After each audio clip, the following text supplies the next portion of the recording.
Si vous prévoyez un voyage à Phnom Penh, qui est la capitale du Cambodge, et vous ne savez pas vraiment quoi faire ou que visiter, alors cette vidéo est pour vous.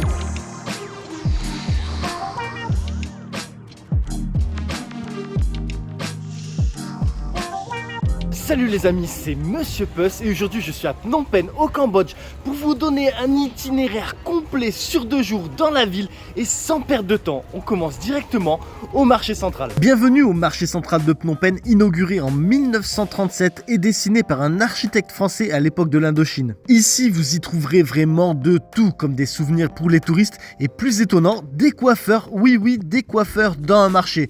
Bon après bien évidemment il y a la partie alimentaire où on trouve des fruits et des légumes frais, mais aussi des viandes et des produits de la mer. Beaucoup de locaux du coin viennent ici pour faire leurs courses. Surtout qu'il y a du choix, c'est super grand. Enfin, ne manquez pas le cœur du marché, ne serait-ce que pour voir ce magnifique dôme qui est immense mais qui est aussi très utile car il participe à la ventilation du lieu. En gros, ça permet que le marché ne soit pas une fournaise. Sous le dôme, vous trouverez beaucoup de vendeurs de bijoux et dans les allées qui mènent au dôme, encore une fois, on trouve de tout comme des vêtements, des accessoires électroniques et j'en passe. Maintenant, au marché central, vous pouvez aussi y venir pour manger. Ils y cuisinent plein de différents plats faits minutes à la commande.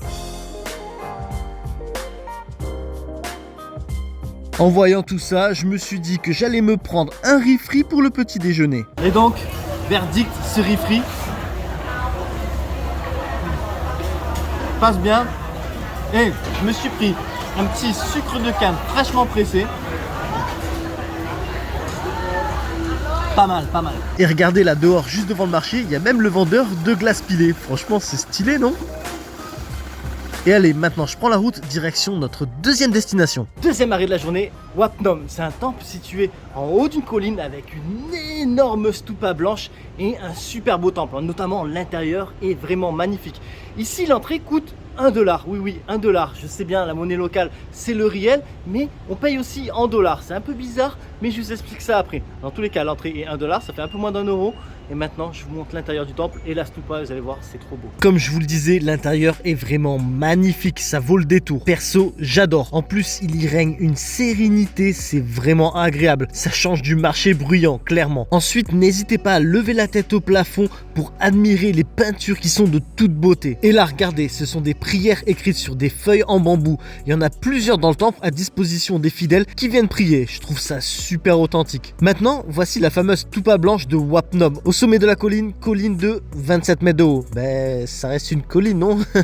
Enfin, là, regardez, tout autour du temple, il y a des lieux pour faire des offrandes. Et ici, ils donnent carrément de la viande fraîche. Direction le prochain arrêt. Et pour cela, je vous propose d'y aller en se promenant sur le quai Sisowat qui longe la rivière Tonle Sap et le Mekong. Ici, si vous y êtes comme moi aux alentours de 10h30, 11h, il n'y aura pas trop de monde. C'est vivant le matin, en fin d'après-midi et en soirée. Mais ça reste sympa de s'y promener. Vous pouvez observer la vie sur le fleuve, mais aussi les locaux qui viennent prier ici, et il y a souvent des cérémonies d'ailleurs. La balade sur le quai Sisowat vous amènera à ce temple qui se trouve juste en face et qui sera notre prochaine visite. Et donc, bienvenue à Wat Unalom que j'ai surnommé le temple doré. Je pense qu'on comprend facilement pourquoi. Ici, on pourrait croire que c'est un temple comme parmi tant d'autres, mais vous allez voir qu'il y a quelque chose de spécial et c'est pour cela que je vous amène ici. Regardez-moi la taille de ce gong, mais il est énorme, genre, je sais pas, il doit faire un bon 5 mètres, 6 mètres de diamètre, c'est un truc de malade. Bon, à défaut de pouvoir sonner le dong géant, je me rabats sur la cloche. Vous êtes bien baladé sur le quai Sisowat, vous avez visité le temple avec le gong géant, donc il est temps d'un peu se relaxer et d'aller déjeuner. Alors pour ça, on prend un tout petit peu de hauteur, on est au 2e étage, un restaurant qui s'appelle Tuk, on fait face au fleuve. Franchement, ils proposent des plats cambodgiens, mais aussi des plats occidentaux. Donc si vous n'êtes pas trop bouffe asiate, ben vous avez aussi l'option des plats occidentaux. Mais bon, je vous conseille quand même d'essayer la nourriture, les spécialités cambodgiennes. Allez, je vous montre ce que j'ai pris et je vous montre surtout aussi ma vue. Et voilà, j'ai pris un curry au poulet, un curry vert servi avec du riz. Et franchement, c'était trop bon. Et là, voici la vue. On voit bien la rivière Tonle Sap qui rejoint le fleuve du Mekong.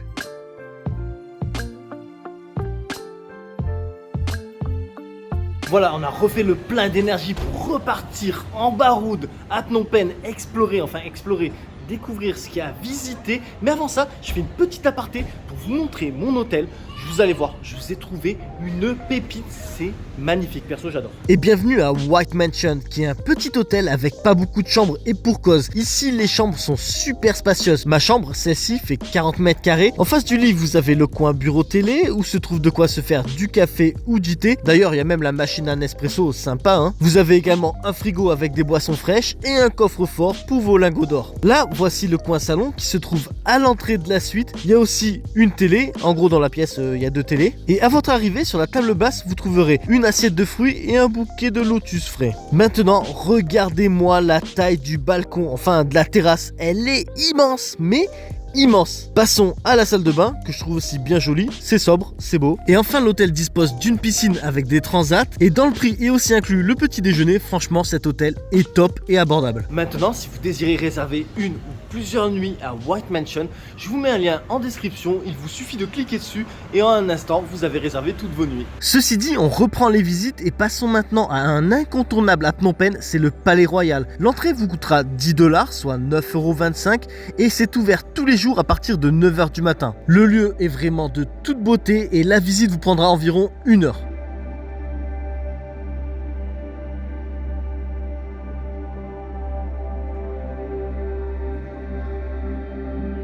Dans l'enceinte du Palais Royal se trouve la pagode d'argent, qui est ce bâtiment-là. Elle s'appelle comme ça car le sol est fait de plaques d'argent. Par contre, je peux pas vous le montrer, c'est interdit de filmer à l'intérieur. Autour de la pagode d'argent, il y a un couloir avec de jolies peintures qui retracent l'histoire du lieu et ses croyances. Ensuite, devant la pagode, il y a une miniature d'Angkor Wat, tout comme au Grand Palace à Bangkok en Thaïlande. Puis dans la cour, vous y trouverez également plein de grandes stupas très détaillées. Pas comme la stupa toute lisse de Wat Phnom, hein, qui est jolie aussi. Hein. Regardez-moi ça, il y a un arc-en-ciel circulaire, j'ai jamais vu ça de ma vie, c'est un truc de malade. En direction de la sortie, vous avez un petit musée avec notamment les différents sièges utilisés par le roi à l'époque pour se déplacer à dos d'éléphant.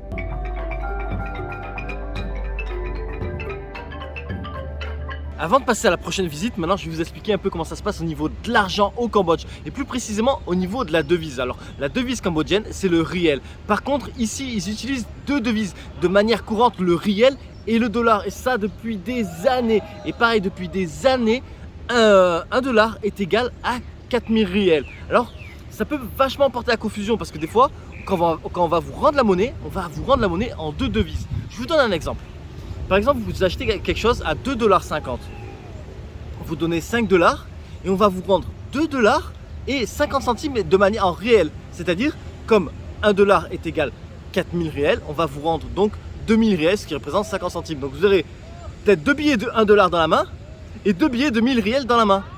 Ça peut être porté à confusion, mais on s'y fait juste. Rappelez-vous, 1 $ est égal à 4000 riels. À partir de là, voilà, vous faites vos comptes quand vous achetez des trucs. La plupart du temps, sur les sites touristiques, c'est écrit, les prix sont aussi donnés en dollars, même parfois qu'en dollars. Donc ça va vous faciliter les choses. Et voilà, préparez-vous. 1 $ est égal à 4000 riels. Vous pouvez payer en réel ou en dollars. Mais il est fort probable qu'on vous rende des fois la monnaie en 2 devises. C'est normal, c'est le Cambodge. Voilà. Moi je trouve ça rigolo. Enfin, je trouve ça rigolo. C'est pas super rigolo, mais voilà quoi, vous le savez maintenant. Ceci dit, on continue les visites et prochaine étape sur la liste, c'est le Wat Botum Vate. Ici déjà, vous allez voir, il y a plein de stupas, mais ce sont en fait des tombes. Et plus la stupa est grande, au plus cela veut dire que la personne était riche ou importante. Ici, ce qu'il ne faut pas rater, c'est l'intérieur du temple principal avec d'une tous ces bouddhas dorés, mais surtout toutes les peintures qu'il y a sur les murs et le plafond. C'est de toute beauté.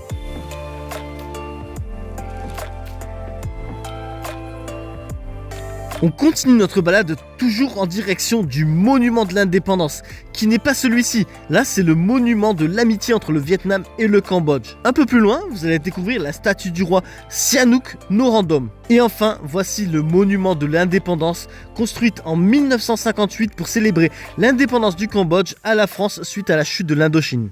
Et les amis, cette journée, vous avez beaucoup marché, vous êtes peut-être un peu fatigué, vous voulez prendre une pause, ben rien de mieux qu'une petite croisière sur le fleuve avec vue sur le coucher de soleil qui n'est pas présent ce soir et vue sur la ville. Franchement, c'est pépite, ça coûte 5 $ avec une bière offerte. Qui dit mieux? Pour prendre le bateau, allez au bord de la rivière en face de l'avenue 108. Vous ne pouvez pas les manquer. Ensuite, vous payez directement sur place et il n'y a plus qu'à vous laisser porter et profiter de la vue. Et regardez, j'ai même eu droit à un demi-coucher de soleil. C'est mieux que rien, non? La croisière dure 45 minutes, 1 heure et va jusqu'à là où le Tonlé Sap et le Mékong se rencontrent. Après ça, le bateau fait demi-tour et vous pouvez admirer la ville qui s'illumine. Pour terminer la journée, je vous emmène dîner au restaurant qui s'appelle Cravan. Ici, ils cuisinent des spécialités cambodgiennes délicieuses, le tout dans un cadre sympa. Vous allez voir, vous allez vous régaler et ça reste abordable. PS, je vous recommande vraiment le fish amok, c'est trop bon.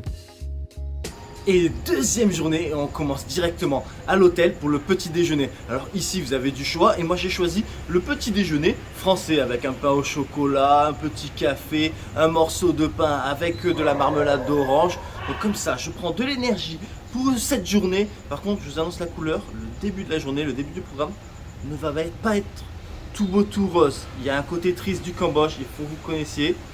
Mais c'est pas grave, en attendant on mange le petit déjeuner et après on part à l'aventure, enfin l'aventure, par visiter quoi. Commençons les visites de cette deuxième journée. Comme je vous le disais, le Cambodge a un passé bien triste, un passé même récent. Pour vous la faire très courte, de 1975 à 1979, le régime des Khmers rouges prend le pouvoir avec à sa tête Pol Pot et s'en suivra un génocide horrible qui tuera 25% de la population en moins de 4 ans. C'est du délire. Et ceci dit, on commence à S21, qui est une ancienne école qui avait été utilisée comme prison par les Khmers rouges, prison et lieu de torture. Clairement ici, c'est pas la prison 5 étoiles. Vous allez voir, c'est horrible. Et quand vous venez ici, par contre, je vous recommande vraiment, mais vraiment, d'utiliser le guide audio pour comprendre vraiment ce qui s'est passé ici et en apprendre sur le passé du Cambodge. C'est dur, je préfère vous prévenir, c'est dur. Mais c'est important de le savoir. Tout d'abord, l'entrée vous coûtera 5 $ et le guide audio aussi 5 $. Et le lieu est ouvert tous les jours de 8 h à 17 h. Maintenant, voici un aperçu des lieux. Regardez ces cellules minuscules construites dans des classes de lycée. C'est atroce. Je veux dire, regardez la taille des cellules. C'est ici où les prisonniers innocents et victimes de la démence de Pol Pot étaient emprisonnés. Ajoutez à ça, ils étaient attachés au sol et la boîte de munitions en métal servait pour faire ses besoins. C'est des conditions de détention horribles. Vous avez aussi d'autres pièces dans lesquelles il y avait des détenus et où s'est passé des choses inhumaines. Maintenant, reprenons la route et pour aller à 10-15 km de S21, un autre lieu qui n'est aussi pas joviable du tout. Et pour info, j'ai payé le tuk-tuk 20 $ pour faire l'aller-retour départ de S21, retour à mon hôtel. Et je vous le dis, j'ai pas négocié le prix. En ce moment, c'est dur au Cambodge. Je veux pas lui enlever le pain de la bouche. Ceci dit, voici les Killing Fields, qui était le lieu où étaient exterminés les prisonniers. L'entrée coûte 6 $. Quand vous venez ici, s'il vous plaît, prenez juste 1 minute. Pas de silence, juste 1 minute où vous reflétez sur le mal que l'être humain est capable de faire et qui peut être souvent évité, même pour des petites choses. Ensuite, les Killing Fields, c'est tout simplement un terrain vague où a été exécutés des prisonniers et jetés dans des fosses. Ils ont retrouvé des milliers de corps ici. Et là, c'est le Killing Tree, où ils tuaient les bébés. Oui, les bébés, en les prenant par les jambes et leur éclatant le crâne contre le tronc. Atroce. Atroce. Après ces visites super tristes, retour à l'hôtel pour une petite douche parce qu'il fait super chaud. Vraiment là j'ai qu'une envie, c'est de prendre une bonne douche fraîche et après manger au restaurant de l'hôtel. Alors je vais me prendre encore un fish amok parce que j'adore ça, mais ce sera pas un fish amok, cette fois-ci ils le font avec du poulet et je ne suis pas seul, je vous montre de suite. En fait j'ai trouvé mon conducteur de tuk-tuk, mon chauffeur de tuk-tuk super sympa, du coup je l'ai invité à manger avec moi, je vous le présente. What's your name? Sambat. Nice to meet you. Et voici donc le chicken amok qui était magnifiquement bon. Puis en dessert, j'ai pris une crème brûlée. Je sais, ça a rien de cambodgien, mais elle me faisait de l'œil. Franchement, je vous recommande Sambat à 300% comme chauffeur de tuk-tuk. Je dis pas ça, moi j'ai rien à gagner, hein. Vraiment rien à gagner. Je sais, alors voilà, j'ai payé 20 $ pour faire l'aller-retour de S21 jusqu'au Killing Field pour revenir à mon hôtel. Vous pouvez trouver moins cher en ligne, mais vous allez payer des plateformes qui vont sous-payer des chauffeurs. Lui, ben voilà, c'est pas tous les jours qu'il a du travail, le pauvre. Et il est super sympa. Il parle un tout petit peu français, vraiment des mots basiques. Il parle anglais, on va dire, entre guillemets correctement, assez pour vous raconter pas mal sur l'histoire du Cambodge. Franchement, il a une super culture à ce niveau-là. Donc c'est super sympa. Vous avez un chauffeur et un professeur d'histoire. On pourrait dire comme ça, entre guillemets. Non, Franchement, je vous le recommande. Je vous mets son Facebook dans la description. Et si vous venez à Phnom Penh, n'hésitez pas à le contacter pour faire des trajets en tuk-tuk, que ce soit de S21 au Killing Field et le retour ou ailleurs, n'importe où. Puis n'hésitez pas à parler avec lui si vous parlez anglais pour qu'il vous apprenne plein de choses sur l'histoire du Cambodge. Voilà. Après avoir bien mangé, on reprend la route pour les visites de l'après-midi. Comme vous avez vu, on a traversé le fleuve et donc on est sur la péninsule pour une destination clairement plus joviale que ce matin. On est au Monkey Temple, mais il n'y a plus trop de monkeys, plus trop de singes. Et ça, c'est tant mieux parce que les singes étaient un peu trop voleurs. Hein. Donc si on a moins, c'est pas mal. Donc le temple s'appelle Wat Prachum Sako.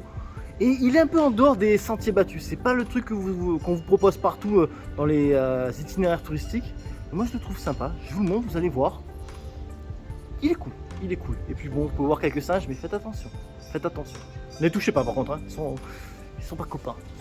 Pour info, la visite de ce temple est gratuite et il est situé à environ 15-20 minutes de tuk-tuk du centre-ville. Bon, malheureusement, le temple est fermé, donc je peux pas vous montrer l'intérieur. Ils font pas mal de travaux, donc je pense que peut-être qu'il est en rénovation. Et je pense donc aussi qu'il y ait des chances qu'il soit réouvert quand vous veniez visiter Phnom Penh. Autour du temple, vous allez voir, il y a un nombre incalculable de stupas. En gros, c'est un cimetière pour ceux qui ont les moyens. À savoir qu'une stupa peut appartenir à une famille entière. Je veux dire par là que chaque membre d'une famille repose dans la même stupa. À côté du temple, vous avez aussi un arbre sacré avec ses oratoires. Et enfin, voici les singes. Alors, je sais, ils sont mimi, mais croyez-moi, ils sont pas les meilleurs amis de l'homme. Ils sont voleurs, dangereux et ils n'hésiteront pas à vous mordre si vous les dérangez un peu trop.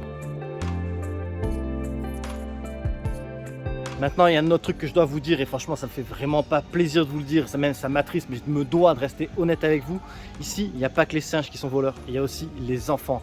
Franchement, méfiez-vous des enfants, mais un max. Ils vont toujours essayer de vous faire diversion et pour l'instant, il y en a un qui arrive par derrière et qui vous fait les poches ou qui vous fait le sac.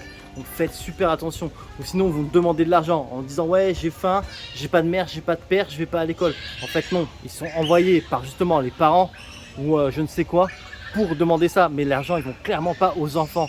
Ce sera même pas un remerciement de leur donner de l'argent parce que ça veut dire que ça, au plus vous leur donnez de l'argent, au plus ça va les maintenir dans cette situation. Donc parce que c'est un business en fait. Donc faites attention, ne donnez pas d'argent aux enfants et faites attention à vos enfers entre les singes et les enfants.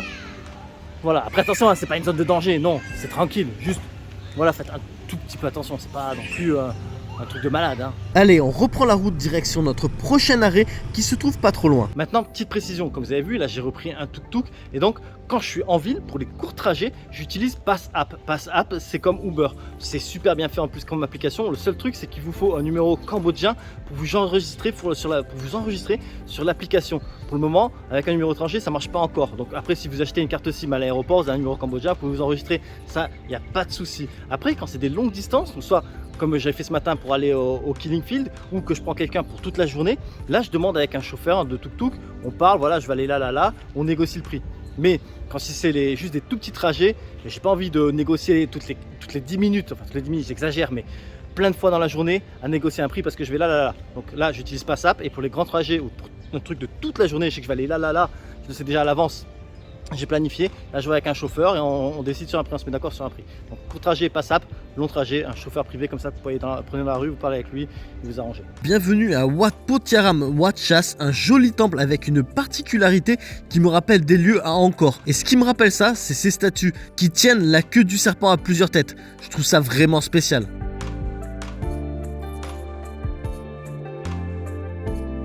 Ensuite, voici l'intérieur du temple, enfin ce que je peux vous montrer, car il n'est pas ouvert, encore une fois. Du coup, je me contente de vous montrer l'extérieur, qui rien que ça, vaut de venir ici. Et encore une fois, on trouve tout autour du temple plein de stupas, mais plein.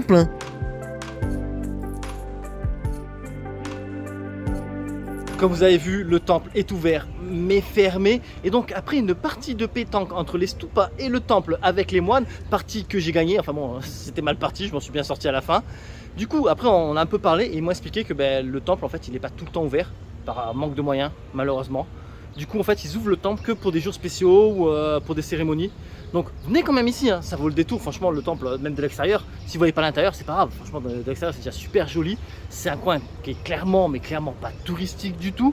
Puis bon, vous pouvez parler avec les monks, les moines, ils sont super sympas et qui sait, peut-être que vous aussi, vous pouvez faire une partie de pétanque avec eux. Bon, par contre, je suis désolé, j'ai pas pu filmer la partie de pétanque. Ça, bon, ben, disons qu'ils assument pas. C'est pas des images qu'ils ont forcément envie de montrer. Donc, mais c'est pas grave. Franchement, moi j'ai un super souvenir. C'était super rigolo. Je suis éclaté. Non, c'est cool.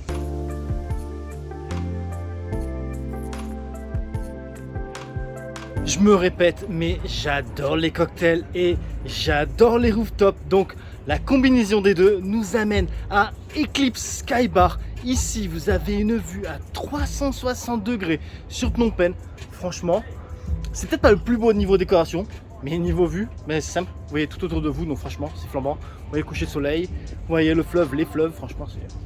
J'adore. Comme je vous ai dit, vous avez une vue à 360 degrés sur la ville. On voit le Mekong, le nouveau quartier avec les gratte-ciel. Et là, c'est de l'autre côté avec cette vue de dingue. On dirait que la ville se termine jamais. Enfin, si vous venez ici, n'hésitez pas à vous prendre un cocktail ou une bière ou même une boisson sans alcool et profitez du coucher de soleil en même temps que vous savourez votre rafraîchissement. Et n'hésitez pas à rester un peu plus longtemps et de voir la ville s'illuminer.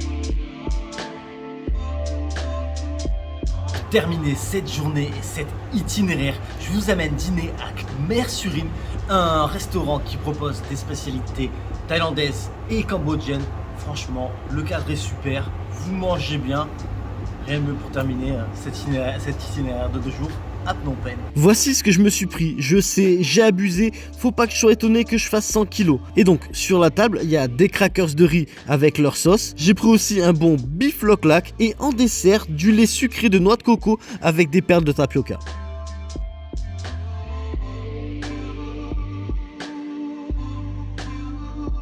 Et voilà les amis, c'est la fin de cette vidéo. J'espère qu'elle vous sera utile pour votre prochain séjour à Phnom Penh au Cambodge.